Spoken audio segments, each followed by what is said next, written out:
Napakaganda naman ng sikat na star actress na si Andrea Brillantes dahil nagdiwang siya ng kanyang ika-21 kaarawan sakay ng yate.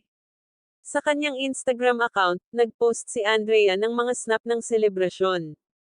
Si Andrea ay nakasuot ng pink na damit na may corona. Binati ng mga celebrity tulad nina Tim Yap, Laurenti Joggy at Vicky Bello, sa ilang mga pangalan, ng maligayang kaarawan ng young star.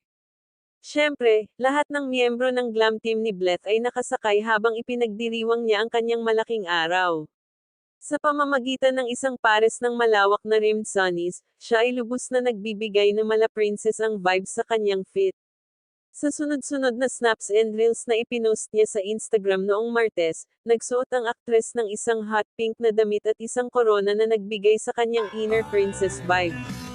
Happy birthday and keep on growing and glow ang baby girl.